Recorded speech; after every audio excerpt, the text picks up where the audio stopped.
Levy व्यवस्था अध्याय 16। पाप से छुटकारे का दिन। जब हारून के 2 पुत्र यहोवा के सामने समीप जाकर मर गए, उसके बाद यहोवा ने मूसा से बातें की। और यहोवा ने मूसा से कहा, अपने भाई हारून से कह कि संदूक के ऊपर के प्रायश्चित वाले ढकने के आगे बीच वाले पर्दे के अंदर अति पवित्र स्थान में हर समय न प्रवेश करे, नहीं तो मर जाएगा। क्योंकि मैं प्रायश्चित वाले ढकने के ऊपर बादल में दिखाई दूँगा। जब हारून अति पवित्र स्थान में प्रवेश करे, तब इस रीति से प्रवेश करे, अर्थात् पाप बलि के लिए एक बछड़े को और होम बलि के लिए एक मेढ़े को लेकर आए। वह सनी के कपड़े का पवित्र अंगरखा और अपने तन पर सनी के कपड़े की जांघिया पहने हुए और सनी के कपड़े का कटीबन्ध और सनी के कपड़े की पगड़ी बांधे हुए प्रवेश करे। ये पवित्र वस्त्र है और वह जल से स्नान करके इन्हें पहने। फिर वह इस्राएलियों की मण्डली के पास से पाप बलि के लिए 2 बकरे और होम बलि के लिए एक मेढ़ा ले, और हारून उस पाप बलि के बछड़े को जो उसी के लिए होगा चढ़ाकर अपने और अपने घराने के लिए प्रायश्चित करे, और उन दोनों बकरों को लेकर मिलाप वाले तम्बू के द्वार पर यहोवा के सामने खड़ा करे। और हारून दोनों बकरों पर चिट्ठियाँ डाले, एक चिट्ठी यहोवा के लिए और दूसरी अजाजेल के लिए हो। और जिस बकरे पर यहोवा के नाम की चिट्ठी निकले, उसको हारून पापबलि के लिए चढ़ाए, परन्तु जिस बकरे पर अजाजेल के लिए चिट्ठी निकले, वह यहोवा के सामने जीवित खड़ा किया जाए कि उससे प्रायश्चित किया जाए, और वह अजाजेल के लिए जंगल में छोड़ा जाए। हारून उस पापबलि के बछड़े को जो उसी के लिए होगा समीप ले आए, और उसको बलिदान करके अपने और अपने घराने के लिए प्रायश्चित करे। और जो वेदी यहोवा के सम्मुख है, उस पर के जलते हुए कोयलों से भरे हुए धूपदान को लेकर और अपनी दोनों मुट्ठियों को कूटे हुए सुगंधित धूप से भरकर बीच वाले पर्दे के भीतर ले आकर उस धूप को यहोवा के सम्मुख आग में डाले, जिससे धूप का धुआं साक्षीपत्र के ऊपर के प्रायश्चित के ढकने के ऊपर छा जाए, नहीं तो वह मर जाएगा। तब वह बछड़े के लहू में से कुछ लेकर पूरब की ओर प्रायश्चित के ढकने के ऊपर अपनी उँगली से छिड़के, और फिर उस लहू में से कुछ उँगली के द्वारा उस ढकने के सामने भी 7 बार छिड़क दे। फिर वह उस पापबलि के बकरे को जो साधारण जनता के लिए होगा बलिदान करके उसके लहू को बीच वाले पर्दे के भीतर ले आए, और जिस प्रकार बछड़े के लहू से उसने किया था, ठीक वैसा ही वह बकरे के लहू से भी करे, अर्थात् उसको प्रायश्चित के ढकने के ऊपर और उसके सामने छिड़के।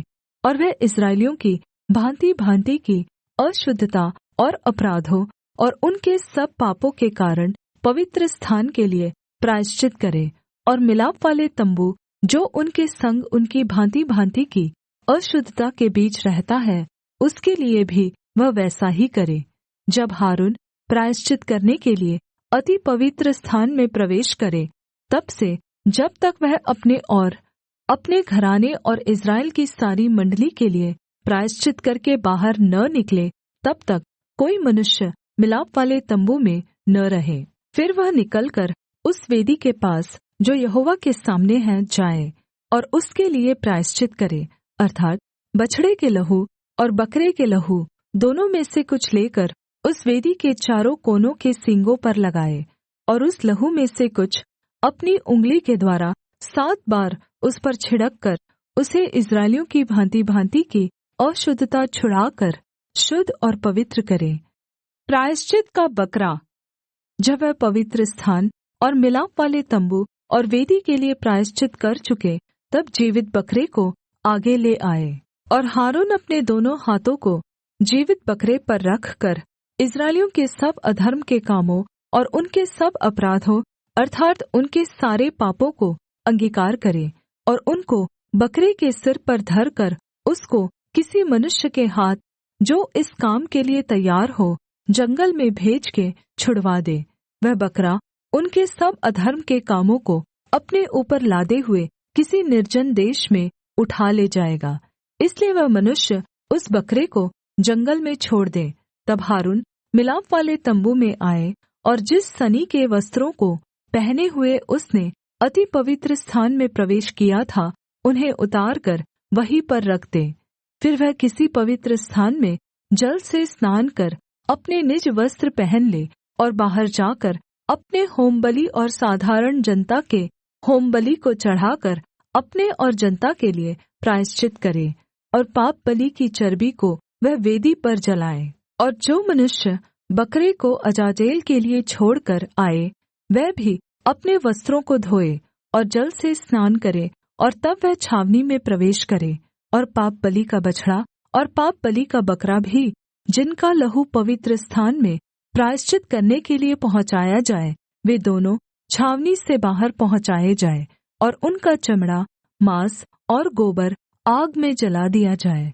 और जो उनको जलाए वह अपने वस्त्रों को धोए और जल से स्नान करे, और इसके बाद वह छावनी में प्रवेश करने पाए। पाप से प्रायश्चित का दिन मानना। तुम लोगों के लिए यह सदा की विधि होगी कि 7वें महीने के 10वें दिन को तुम उपवास करना, और उस दिन कोई, चाहे वह तुम्हारे निज देश का हो, चाहे तुम्हारे बीच रहने वाला कोई परदेशी हो, कोई भी किसी प्रकार का कामकाज न करे, क्योंकि उस दिन तुम्हें शुद्ध करने के लिए तुम्हारे निमित्त प्रायश्चित किया जाएगा, और तुम अपने सब पापों से यहोवा के सम्मुख पवित्र ठहरोगे।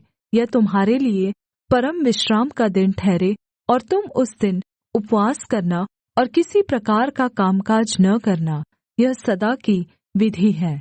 और जिसका अपने पिता के स्थान पर याजक पद के लिए अभिषेक और संस्कार किया जाए, वह याजक प्रायश्चित किया करे, अर्थात् वह सनी के पवित्र वस्त्रों को पहनकर पवित्र स्थान और मिलाप वाले तम्बू और वेदी के लिए प्रायश्चित करे, और याजकों के और मंडली के सब लोगों के लिए भी प्रायश्चित करे। और यह तुम्हारे लिए सदा की विधि होगी कि इस्राएलियों के लिए प्रति वर्ष एक बार तुम्हारे सारे पापों के लिए प्रायश्चित किया जाए, यहोवा की इस आज्ञा के अनुसार जो उसने मूसा को दी थी। हारून ने किया।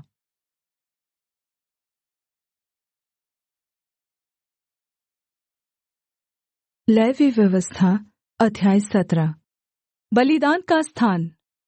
फिर यहोवा ने मूसा से कहा, हारून और उसके पुत्रों से और सब इस्राएलियों से कह कि यहोवा ने यह आज्ञा दी है, इस्राएल के घराने में से कोई मनुष्य हो जो बैल या भेड़ के बच्चे या बकरी को चाहे छावनी में चाहे छावनी से बाहर घात करके मिलाप वाले तम्बू के द्वार पर यहोवा के निवास के सामने यहोवा को चढ़ाने के निमित्त न ले जाए, तो उस मनुष्य को लहू बहाने का दोष लगेगा, और वह मनुष्य जो लहू बहाने वाला ठहरेगा, वह अपने लोगों के बीच से नष्ट किया जाए। इस विधि का यह कारण है कि इस्राएली अपने बलिदान, जिनको वे खुले मैदान में वध करते हैं, वे उन्हें मिलाप वाले तम्बू के द्वार पर याजक के पास यहोवा के लिए ले जाकर उसी के लिए मेलबलि करके बलिदान किया करे। और याजक लहू को मिलाप वाले तम्बू के द्वार पर यहोवा की वेदी के ऊपर छिड़के और चर्बी को उसके सुखदायक सुगंध के लिए जलाए। वे जो बकरों के पूजक होकर व्यभिचार करते हैं, वे फिर अपने बलि पशुओं को उनके लिए बलिदान न करें। तुम्हारी पीढ़ियों के लिए यह सदा की विधि होगी। तू उनसे कह कि इस्राएल के घराने के लोगों में से या उनके बीच रहने वाले परदेशियों में से कोई मनुष्य क्यों न हो जो होम बलि या मेल बलि चढ़ाए और उसको मिलाप वाले तम्बू के द्वार पर यहोवा के लिए चढ़ाने को न ले आए, वह मनुष्य अपने लोगों में से नष्ट किया जाए। जानवरों को मारने और खाने के नियम। फिर इस्राएल के घराने के लोगों में से या उनके बीच रहने वाले परदेशियों में से कोई मनुष्य क्यों न हो जो किसी प्रकार का लहू खाए, मैं उस लहू खाने वाले के विमुख होकर उसको उसके लोगों के बीच में से नष्ट कर डालूंगा। क्योंकि शरीर का प्राण लहू में रहता है, और उसको मैंने तुम लोगों को वेदी पर चढ़ाने के लिए दिया है कि तुम्हारे प्राणों के लिए प्रायश्चित किया जाए, क्योंकि प्राण के लिए लहू ही से प्रायश्चित होता है। इस कारण मैं इस्राएलियों से कहता हूँ कि तुम में से कोई प्राणी लहू न खाए, और जो परदेशी तुम्हारे बीच रहता हो वह भी लहू कभी न खाए। इस्राएलियों में से या उनके बीच रहने वाले परदेशियों में से कोई मनुष्य क्यों न हो जो शिकार करके खाने के योग्य पशु या पक्षी को पकड़े, वह उसके लहू को उण्डेल कर धूलि से ढाँप दे, क्योंकि शरीर का प्राण जो है वह उसका लहू ही है, जो उसके प्राण के साथ एक है। इसलिए मैं इस्राएलियों से कहता हूँ कि किसी प्रकार के प्राणियों के लहू को तुम न खाना, क्योंकि सब प्राणियों का प्राण उनका लहू ही है। जो कोई उसको खाए वह नष्ट किया जाएगा। और चाहे वह देशी हो या परदेशी हो, जो कोई किसी लोथ या फाड़े हुए पशु का मांस खाए, वह अपने वस्त्रों को धोकर जल से स्नान करे और सांझ तक अशुद्ध रहे, तब वह शुद्ध होगा। परन्तु यदि वह उनको न धोए और न स्नान करे, तो उसको अपने अधर्म का भार स्वयं उठाना पड़ेगा।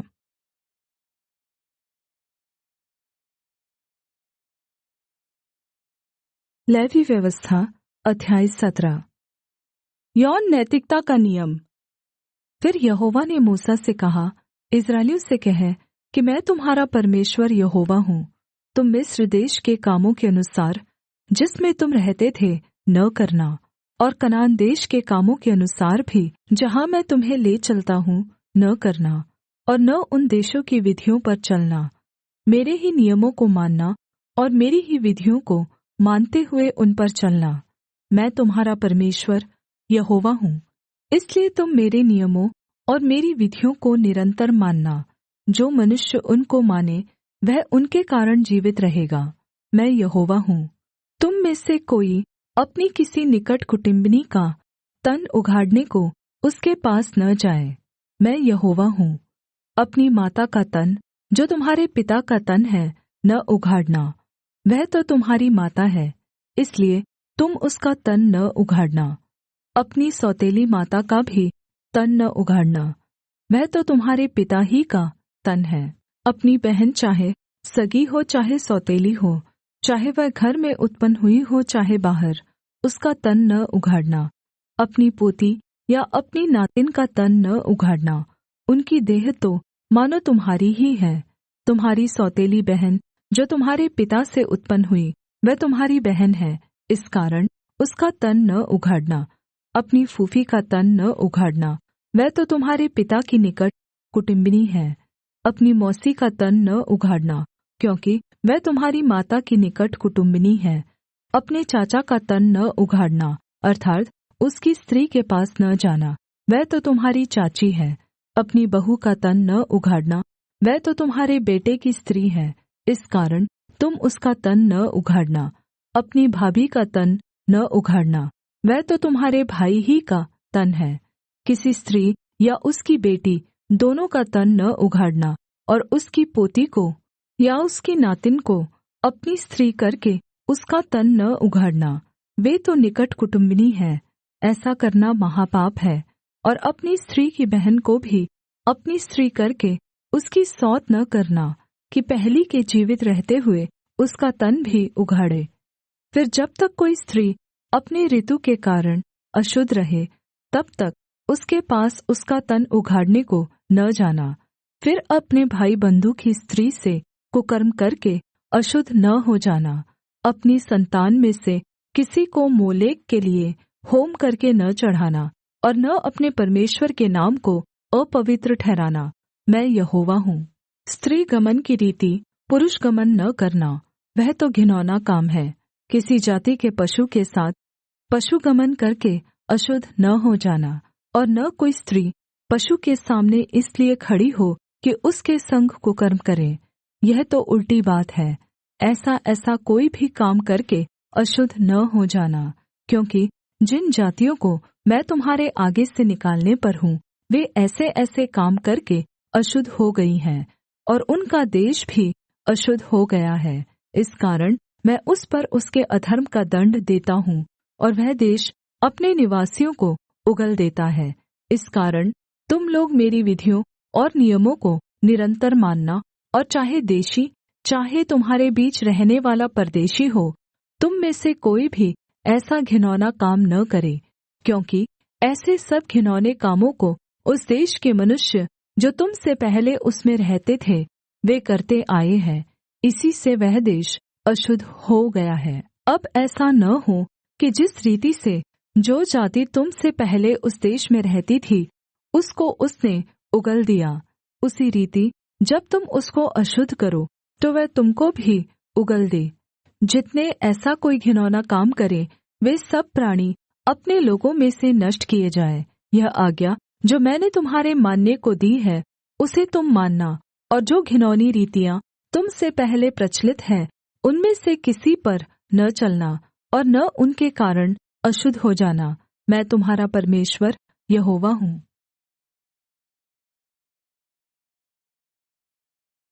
मरकुस अध्याय 8।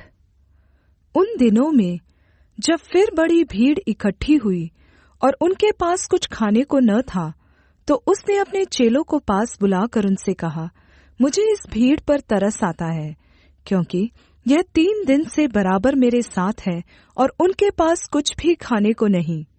यदि मैं उन्हें भूखा घर भेज दूं तो मार्ग में थक कर रह जाएंगे, क्योंकि इनमें से कोई कोई दूर से आए हैं। उसके चेलों ने उसको उत्तर दिया, यहाँ जंगल में इतनी रोटी कोई कहाँ से लाए कि ये तृप्त हो? उसने उनसे पूछा, तुम्हारे पास कितनी रोटियां हैं? उन्होंने कहा, 7।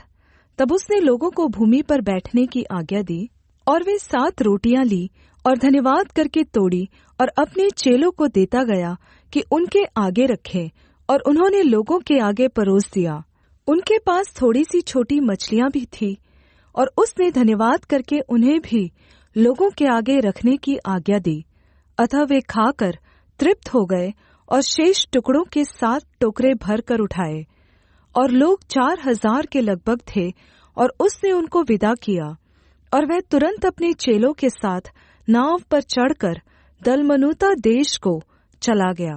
फिर फरीसी आकर उससे वाद विवाद करने लगे और उसे जांचने के लिए उससे कोई स्वर्गीय चिन्ह मांगा।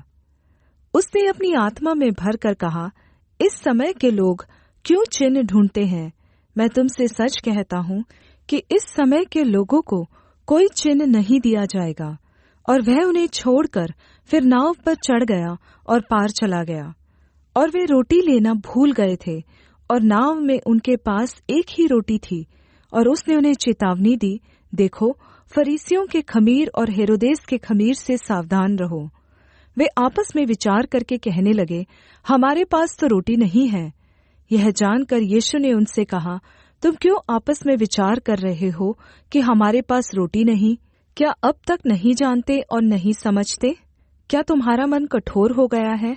क्या आंखें रखते हुए भी नहीं देखते और कान रखते हुए भी नहीं सुनते?